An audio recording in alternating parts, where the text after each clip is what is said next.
Hey guys, Animated Heroine here. I have decided to start doing vlogs, and I've decided to start doing them because, one, because I've noticed that with theatrical reviews, the ones that I've done, that I always wind up wanting to say more after I'm done editing them and such. And normally, I do have like conversations with people on YouTube and stuff, talking about them, and I enjoy it. I mean, that's not going to stop, but I figured that after I do the theatrical review and have the editing and everything, then I can do a vlog afterwards if I still have more to say, because I can't really say much when I'm limited to just trailer footage.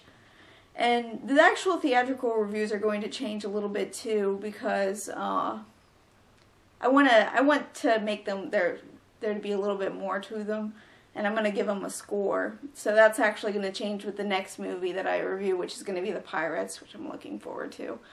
But then also I want to talk about movies that are not animated, and because I know I'm going to see a lot of the big ones that are coming out this year, and I'm going to want to talk about them afterwards. Today we're talking about The Hunger Games.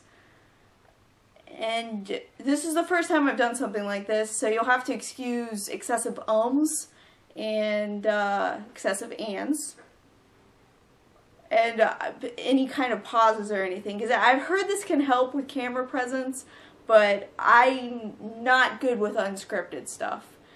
I still need work with scripted stuff, but I'm not good with unscripted stuff, so if this may very well be painful, so you'll have to excuse any excessive ums and such, but I figure I'll get better at it as time goes on. So The Hunger Games. My sister, I went and saw this with my sister last Friday, or not last Friday, this last Friday, and it's really good. I liked it. She had seen it previously with her boyfriend. He's a college English professor. Neither one of them, and I'm not either, we're not familiar with the book, so I've never read The Hunger Games, the book. I knew nothing about it, so I couldn't tell you whether it's faithful to the book or anything like that. But she saw it with her boyfriend, and they liked it, so she told me that I needed to see it. So we went, and there will be spoilers in this, just to warn you ahead of time.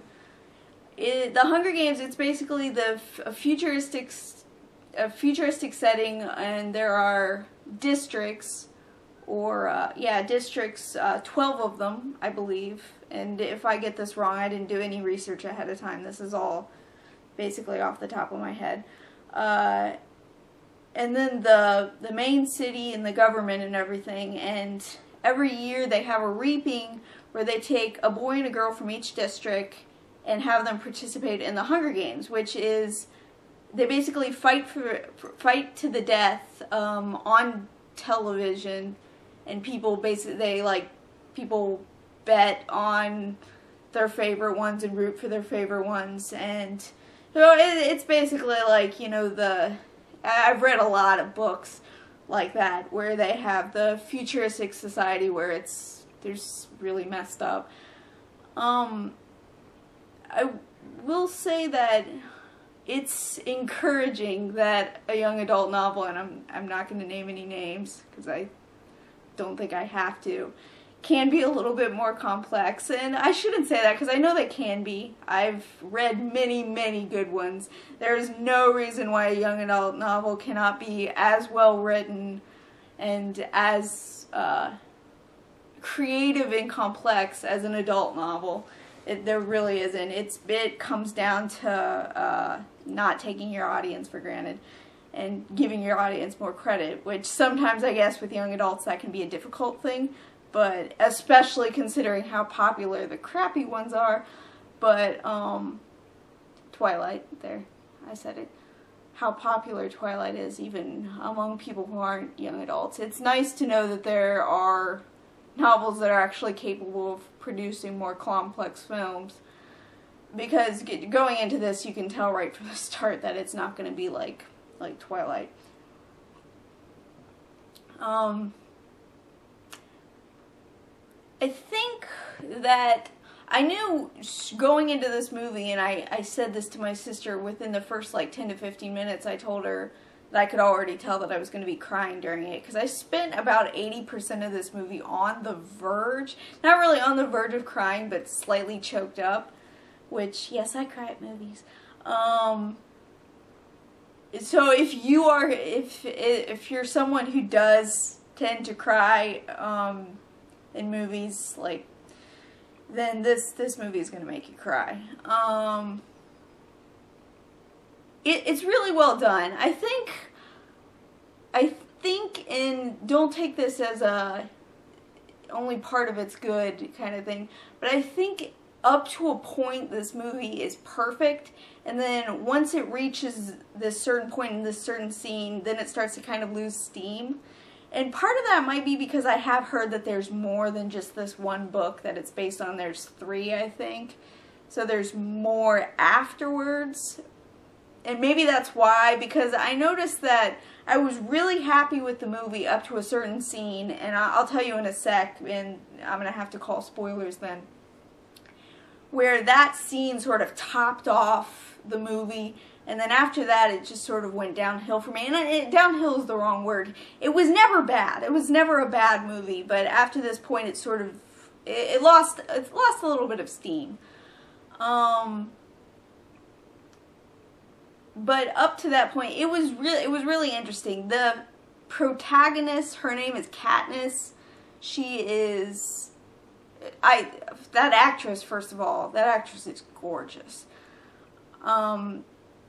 There, occasionally I will notice that when I'm watching a movie, how absolutely breathtakingly gorgeous, and not in the way like, oh, she's all dolled up and stuff like that. And I know most of it is makeup. She probably doesn't really look like that, but she's very striking, I should say.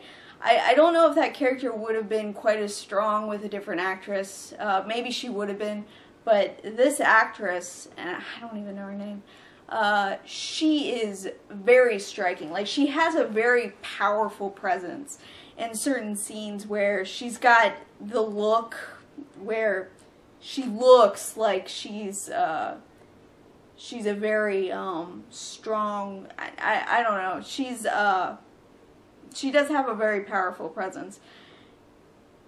So that's probably part of the reason why I enjoyed it so much, and because she is a pretty strong female protagonist.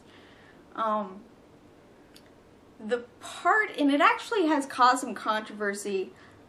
My sister's boyfriend, he wrote an article about this for the online magazine Pop Matters, but apparently there's some racism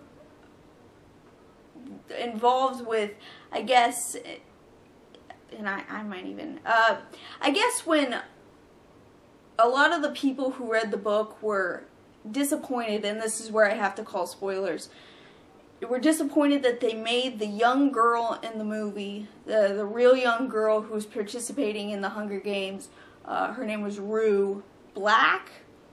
A lot of people complained about that, I guess. That they were saying, oh, I didn't expect her to be black or anything. I didn't picture her like that. Which, I mean, that's not an uncommon complaint among people who've read a book and then they see the movie where, oh, I didn't picture the character to look like that. But then people went a step further and said, like, oh, it ruined the movie for me, which is just ridiculous. Yeah, that's completely ridiculous. But I guess that was a problem. And my sister's boyfriend, he wrote this big article about that. And the reason I call spoilers is because that was the scene. The scene where Rue dies, that was the crowning moment of the film. And I don't mean to say, oh, I'm glad she died or anything like that. I mean, that was the scene where I was on the verge of crying throughout a lot of the film in the beginning. That was the scene where I just was bawling. And my sister said the same thing. She said that when she first saw the movie that she said she was a mess during that scene. And it's a really good scene. It's the scene where that actress, she's really good. The child actress, does a really good job. And that scene was, that was probably I think that's where the movie really reached its peak. And then after that, part of it's because I'm not big on romance. After that, they had the romance subplot, and I'm not exceptional. And it's not to say that I don't enjoy romance in some films, but usually it's not adolescent romance, and I don't know. After that moment, it really didn't feel like the film quite came up to that emotional level again. And it wasn't that it wasn't good after that, because it was still good, but everything leading up to that, and then that moment, it really felt like that moment should have been a little bit closer. And again, this is based on a book, and I've never read the book, so I don't, obviously it can't be like this, but it feels like that moment should have been closer to the climax.